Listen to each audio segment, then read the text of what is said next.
తాగు తిను ఉర్రోతలోగు. ఇదే కూటమి ప్రభుత్వ నినాదం, కొత్త నినాదం. తాగు తిను ఉర్రోతలోగు, మీ ఇష్టం వెచ్చలు విడిగా చేసుకోమని కొత్త నినాదం ఇచ్చేది కూటమి ప్రభుత్వం.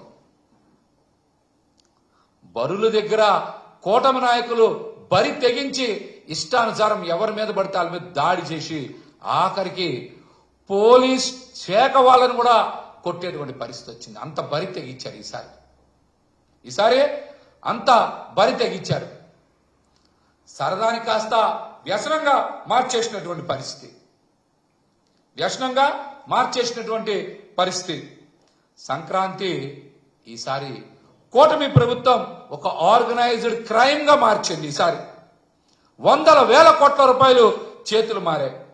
మీరు చూశారుగా, ఈసారి కోడి పందాలకి కొత్తగా సినీ తారలను తీసుకొచ్చారు, పోస్టర్స్ వేశారు, బ్యానర్స్ వేశారు, అందరిని ఆహ్వానించారు, వాట్సాప్లో మెసేజ్లు పెట్టారు, కొన్ని చోట్ల లోకల్ ఛానల్స్ లో కూడా పబ్లిసిటీ చేసుకున్నారు. వీళ్ళు అంటే జోదం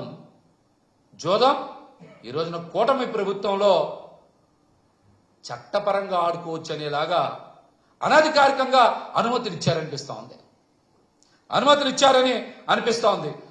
అలాగే బరుల్లో పందాల్లో బాగా గెలిచిన వాళ్ళకి బుల్లెట్లు, జీపులు ఇచ్చే స్థాయికి పెరిగాయి. ఈరోజు రాష్ట్రంలో పందాలు బుల్లెట్లు, జీపులు ఇచ్చే స్థాయికి పెరిగిన ఈరోజు రాష్ట్రంలో పందాలు. కొత్తగా ఐపీఎల్ పదులు, క్రికెట్ మ్యాచ్లు పెట్టి ఐపీఎల్ పదులు ఇప్పుడు కొత్తగా కోడి ప్రీమియర్ లీగ్ అంట కోళ్లకి. దానికోసం మినీ స్టేడియంలు ఏర్పాటు చేసి 1-2 కోట్లు కూడా ఖర్చు పెట్టారు వాటిని అలంకరించడానికి. అంటే వాళ్ళు 1-2 కోట్లు ఖర్చు పెట్టారంటే ప్రజల దగ్గర నుంచి ఎన్ని కోట్లు లాగేస్తారో కూడా ఒకసారి రాష్ట్ర ప్రజలు అర్థం చేసుకోవాలి.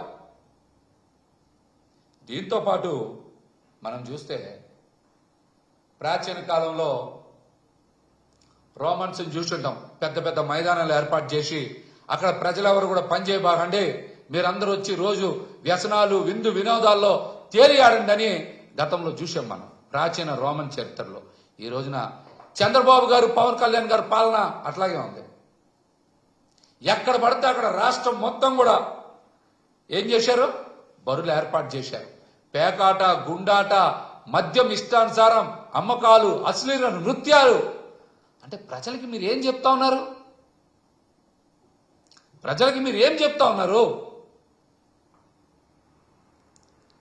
పనులు మానేయండి, ఉద్యోగాలు చేసుకోమాకండి, మీరందరూ హాయిగా తాగి తినండి, వ్యసనాల బారిన పడండి అని చంద్రబాబు గారు, పవన్ కళ్యాణ్ గారు ఈ రాష్ట్ర ప్రజలకు చెప్తా ఉన్నారా? గతంలో ఏదో ఘటన జరిగితే ఆ ఘటనని పట్టుకొని రాష్ట్రం మొత్తం కూడా ఏదో జరిగిపోయింది అన్నట్టు నానా బేభత్సం చేశారు, నానా హడావిడి చేశారు. కానీ ఇప్పుడు రాష్ట్రం మొత్తం చూస్తే ఎక్కడైనా కూడా ఈ చట్ట వ్యతిరేకమైనటువంటి కార్యక్రమాలు జరుగుతూ ఉంటే ఎవరు ఎందుకు మాట్లాడరు?